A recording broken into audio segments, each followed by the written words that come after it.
നമസ്കാരം മക്കളെ, നമുക്ക് പഠിക്കാം. ഇന്ന് നമുക്ക് അൾ എന്ന ചില്ലക്ഷരം വരുന്ന കുറച്ച് വാചകങ്ങൾ എഴുതാം.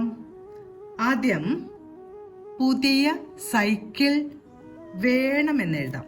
പുതിയ പുതിയ പായ എഴുതി ഊ എന്ന ചിഹ്നം ചേർത്തു. പു തി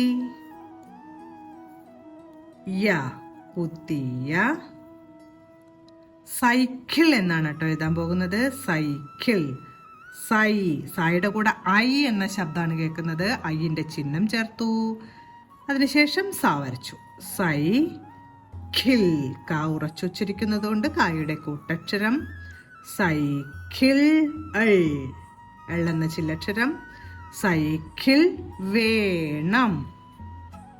വേന്നാണ് കേൾക്കുന്നത്. അപ്പൊ വായുടെ കൂടെ ഏ എന്ന ശബ്ദമായതുകൊണ്ട് ഏയുടെ ചിഹ്നം വരച്ച് വാ വരച്ചു.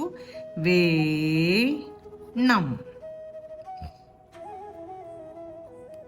പുതിയ സൈക്കിൾ വേണം. അടുത്ത് നമ്മൾ എഴുതാൻ പോകുന്ന വാചകം തേൾ കാലിൽ കുത്തി എന്നാണ്. തേൾ. തായുടെ കൂടെ ഏ എന്ന ശബ്ദം കേൾക്കുന്നത് കൊണ്ട് ഏയുടെ ചിഹ്നം വരച്ച് താ വരച്ചു. തേൾ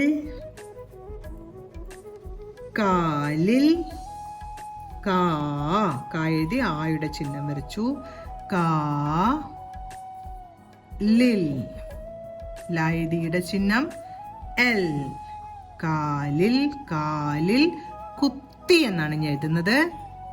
കു കായതിയുടെ ചിഹ്നം തായുടെ കൂട്ടക്ഷരം.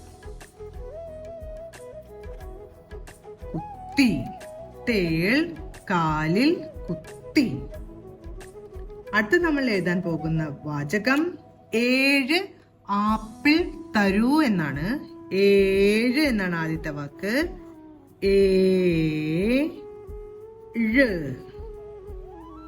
7 ആപ്പിൾ. ആപ്പിൾ. പായുടെ കൂട്ടക്ഷരം എഴുതി ആപ്പിൾ തരൂ. തരൂ. 7 ആപ്പിൾ തരൂ. ഇന്ന് നമ്മൾ എൾ വരുന്ന വാചകങ്ങളാണ് പഠിച്ചത്. ആദ്യത്തെ വാചകം പുതിയ സൈക്കിൾ വേണം.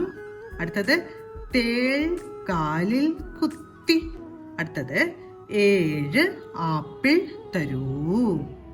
ഓരോ വാചകങ്ങളും പറഞ്ഞുകൊണ്ട് എഴുതി പഠിക്കാൻ ശ്രമിക്കണം. അടുത്ത ക്ലാസ്സിൽ കാണാം മക്കളെ. നമസ്കാരം.